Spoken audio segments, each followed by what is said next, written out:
During World War I, thousands of motorcycles pushed through deep mud, shattered roads, trenches, and routes that were nearly impossible to cross.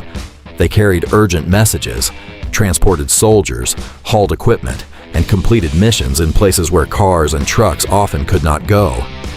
When the fighting ended, many of these machines simply disappeared. Some were left behind on battlefields, while others remained forgotten in barns, military depots, and repair shops until they were discovered decades later, covered in rust and still carrying the scars of a brutal era.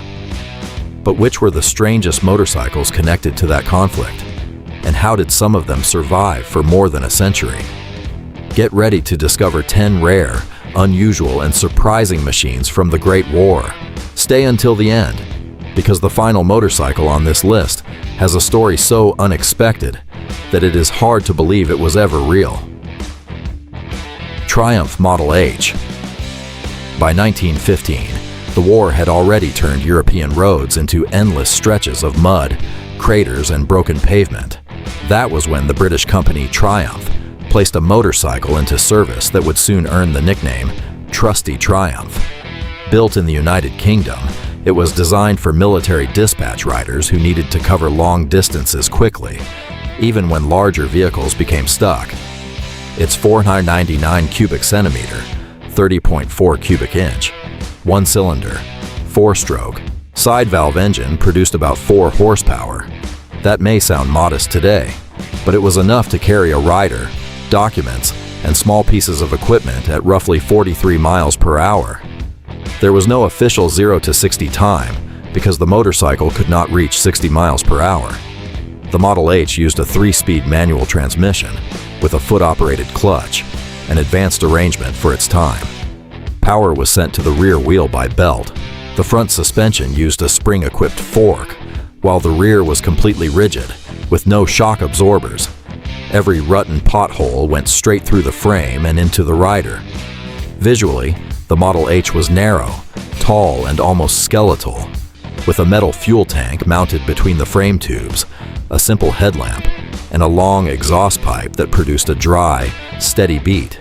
It weighed a little more than 220 pounds and demanded firm control on loose stones, muddy tracks, and hastily cleared paths near the trenches. Thousands were delivered to British and Allied forces, where they became essential for dispatch riders carrying orders at a time when portable radios were still rare and unreliable.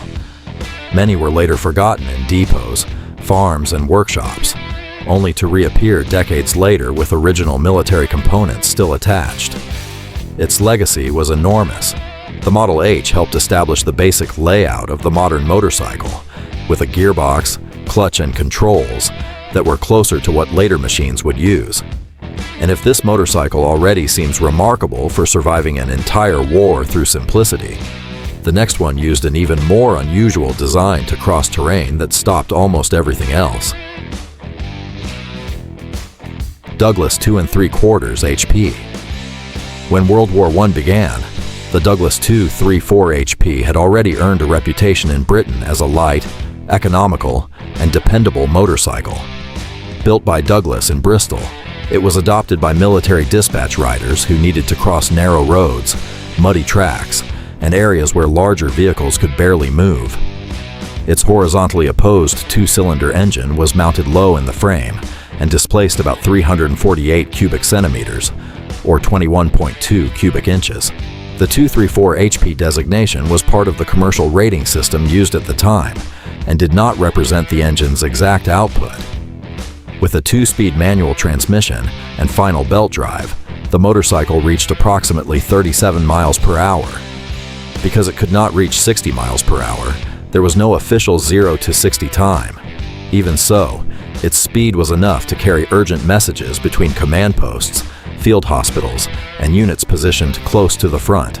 At a time when radios were large, limited, and difficult to move, an agile motorcycle could make a major difference. The front suspension used a spring-equipped fork, while the rear remained rigid with no shock absorbers. Power went to the rear wheel, and the bike's low weight helped the rider guide it through narrow passages.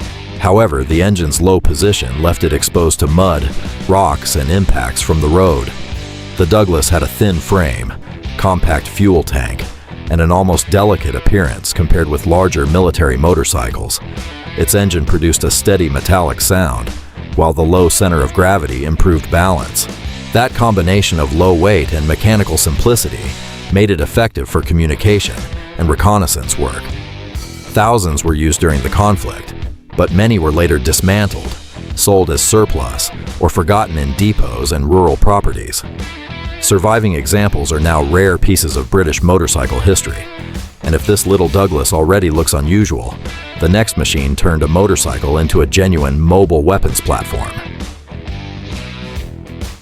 Clyno Vickers motorcycle combination. In 1915, the British manufacturer Clyno placed one of the strangest military motorcycles of World War I into service. The combination paired a heavy motorcycle with a sidecar carrying a Vickers machine gun, creating a small mobile platform for patrol, reconnaissance, and troop support. Its two-cylinder V-twin engine displaced about 750 cubic centimeters, or 45.8 cubic inches, and produced approximately 6 horsepower.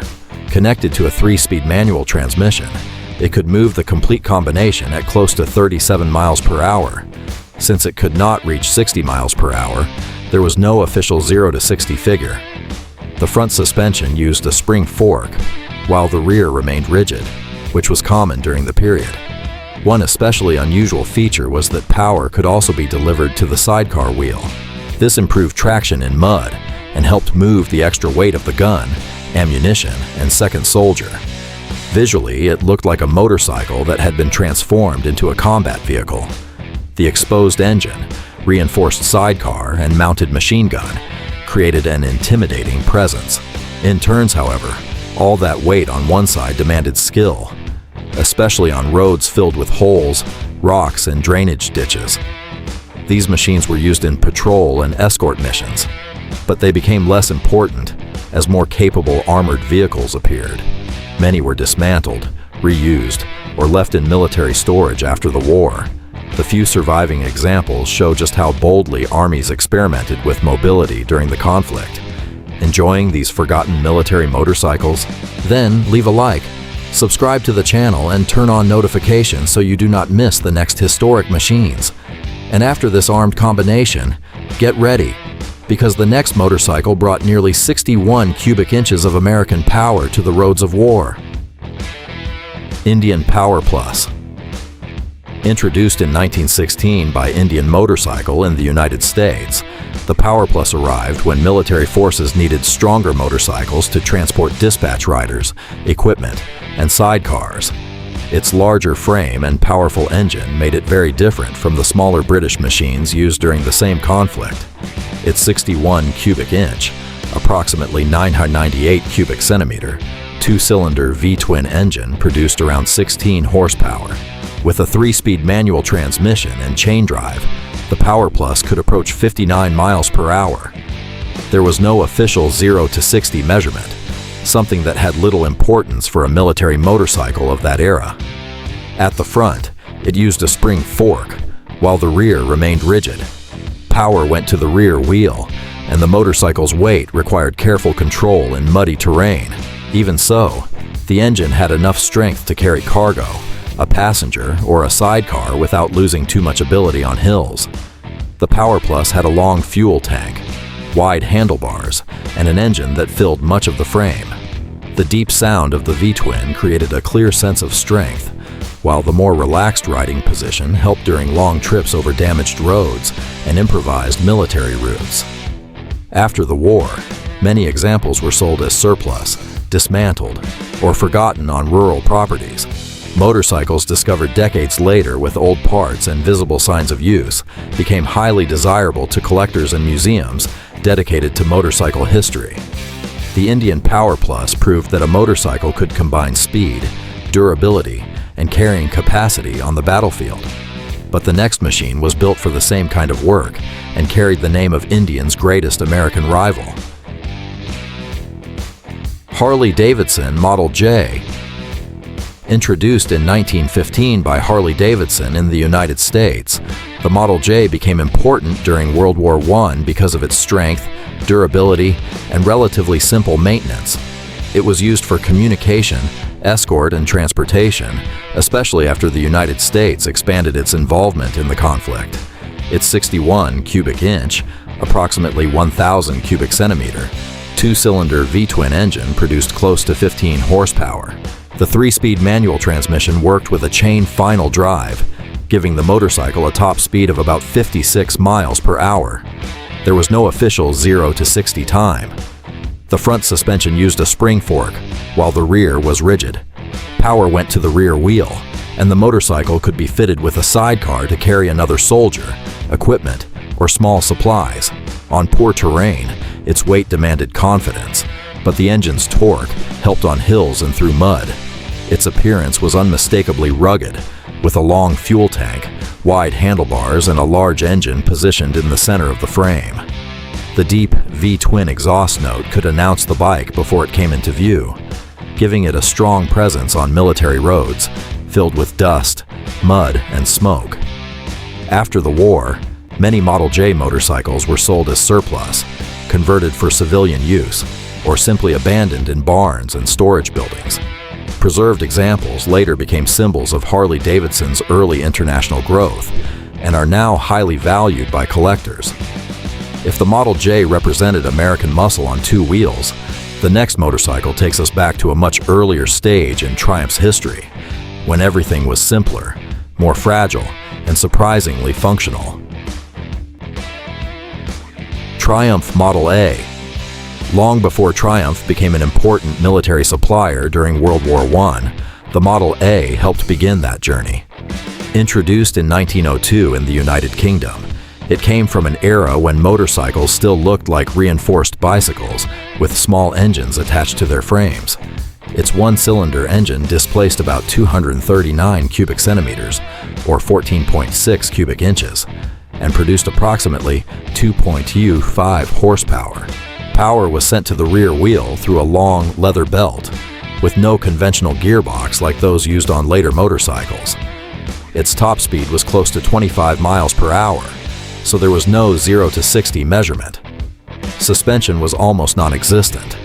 The rigid frame and simple front fork forced the rider to feel every rock, pothole, and bump. Pedals were still fitted, allowing the rider to help the engine on hills, start the machine, or continue moving when the mechanical system failed. Visually, it was narrow, light, and extremely basic, with a small fuel tank attached to the frame and an exposed engine near the rider's feet. Its sound was metallic and uneven, far different from the rumble of larger military motorcycles. On muddy roads, balance required constant attention, and repairs had to be made with simple tools. The Model A was not one of the main military motorcycles of World War I, but older examples were still in use when the conflict began, especially for civilian duties and local transportation. Many were dismantled, forgotten in workshops, or abandoned as they quickly became outdated, making surviving examples important pieces of Triumph's early history. It represents an age when every journey was already a mechanical adventure. But the next motorcycle would arrive with a much larger engine and a design created to survive hard work on roads where few machines could last. Phelon and Moore 500cc. By the time of World War I, the British company Phelon and Moore was already known for building durable and unconventional motorcycles. Its models with engines of about 500 cubic centimeters stood out because the engine was installed at a forward angle and used as part of the frame structure, a very different solution from most competitors. The one-cylinder, four-stroke engine displaced roughly 500 cubic centimeters, or about 30.5 cubic inches, and produced approximately 4 horsepower, depending on the year and version. Connected to a manual gearbox with only a few ratios and a chain final drive, it could reach between 43 and 50 miles per hour. There was no official 0 to 60 acceleration figure. The front end used a spring fork, while the rear remained rigid with no shock absorbers. Power went to the rear wheel, and the long frame offered good stability on open roads, on narrow paths, in deep mud, and through tight turns. However, it demanded considerable effort from the rider. Its appearance was easy to recognize because of the forward-leaning cylinder, long tank and large spoked wheels. The engine produced slow, heavy, clearly separated beats. The upright riding position helped during longer trips, but it could not protect the rider from impacts transmitted through the rigid frame. These motorcycles were used for transportation, communication, and support duties, and they also continued in civilian service during and after the conflict. Many were modified, dismantled, or forgotten in workshops and rural buildings, making complete examples with original components difficult to find today. Phelon and Moore proved that an unusual mechanical solution could also be durable and efficient. But the next motorcycle raised the stakes with a large V-twin engine powerful enough to pull a sidecar, cargo, and soldiers. Royal Enfield 6 HP V-twin. During World War I, Royal Enfield placed one of its strongest motorcycles into service. Built in the United Kingdom, it was intended for tasks that demanded more power than a lightweight machine could provide. The 6 HP V-twin model was used with sidecars, cargo, and equipment, mainly for transportation and communication. Its two-cylinder V-twin engine displaced about 770 cubic centimeters, or roughly 47 cubic inches, although versions varied depending on the production year.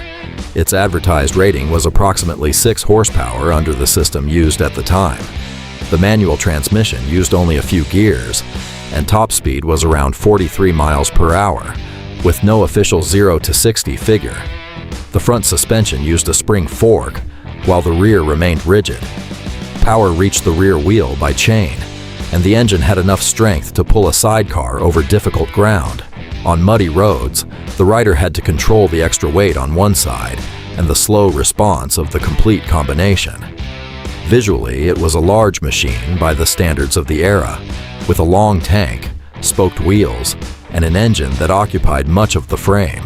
The V-twin produced a deep, steady sound, while the high riding position gave the rider a commanding view, even as rough ground punished the arms and back. These Royal Enfield motorcycles were used for transportation, communication between units, and logistical support. Many were dismantled or modified after the war, and finding a complete example with its original sidecar and parts is now difficult even in specialized collections. The 6 HP V-twin showed that a motorcycle could perform tasks similar to a small utility vehicle. But the next machine became even more famous for its durability and for a military connection that continued for decades. Norton 16H. When World War I demanded motorcycles that were both fast and dependable, the British company Norton found one of its most reliable machines in the 16H. Introduced in 1911, it was used by dispatch riders and military units to carry orders, documents, and small pieces of equipment across damaged roads. Its one-cylinder, 4-stroke side valve engine displaced approximately 490 cubic centimeters, or about 29.9 cubic inches. Power varied depending on the year and configuration, with early versions producing close to 4 horsepower. Top speed was around 43 miles per hour, with no official 0 to 60 measurement. The transmission was manual, usually with 3 speeds on versions from the period, and power was sent to the rear wheel by chain. This simple layout made field repairs easier, an essential advantage when a mechanical failure could leave a dispatch rider stranded between military positions. At the front, the Norton used a spring fork, while the rear remained rigid. Its long tank, narrow frame, and exposed engine gave it a purely functional appearance. In motion, the steady beat of the single cylinder accompanied every impact transmitted through the road. The 16H helped maintain communication when telephone lines were destroyed and radio systems were still limited. After the conflict, many were sold, modified, or abandoned. The model continued to evolve and later returned to military service in much larger numbers during World War II. Few motorcycles passed through so many changes while maintaining such a strong military connection. But the last machine on this list has a major historical difference. It became famous after the Great War and shows how vehicles from different periods can become attached to the same story. Scott Flying Squirrel. The Scott Flying Squirrel requires an important historical correction. It was not a World War I motorcycle. Introduced in 1926 by the Scott Motorcycle Company in the United Kingdom, it appeared 8 years after the conflict ended. That means no authentic example could have been abandoned on a World War I battlefield. Its appearance and discoveries attributed to that era may be explained by its old-fashioned design, British origin, and the confusion surrounding military depots, workshops, and properties used across several decades. A rusted and forgotten flying Squirrel can easily be mistaken for an older machine by someone unfamiliar with its details. Its liquid-cooled, two-cylinder inline, two-stroke engine was initially offered with about 498 cubic centimeters, or 30.4 cubic inches, while later versions used other capacities. Depending on the year, it produced close to 14 horsepower and could reach approximately 68 miles per hour, an extraordinary performance figure for the 1920s. The transmission was manual, normally with 3 speeds on early examples, and power went to the rear wheel by chain. There is no reliable official 0 to 60 time. More important than acceleration was its ability to maintain speed smoothly, something unusual among motorcycles of that era. The front used a spring fork and the rear remained rigid, but the liquid-cooled engine immediately separated the Scott from its competitors. The large radiator mounted ahead of the frame, rounded fuel tank, and exhaust smoke from the two-stroke engine created an unforgettable image. The Flying Squirrel gained prestige in racing and became one of the most admired British motorcycles of its time. Today, abandoned examples attract major interest from restorers, but its direct connection to World War I is not real. And that may be what makes this final machine so intriguing. Not every old discovery tells the story it appears to tell. Throughout this journey, we saw lightweight dispatch motorcycles, powerful sidecar machines, and even a combination armed with a machine gun. They were simple by modern standards, yet capable of crossing mud, shell craters, and shattered roads in the middle of a war.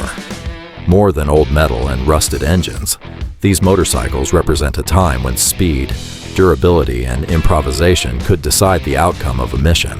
Some became legends, others disappeared for decades, and not every discovery linked to the conflict tells exactly the story people expect. Now tell us in the comments, which of these motorcycles surprised you the most? Which one would you most like to see fully restored? And which one had you already heard of before watching this video? Leave a like, subscribe to the channel, and turn on notifications.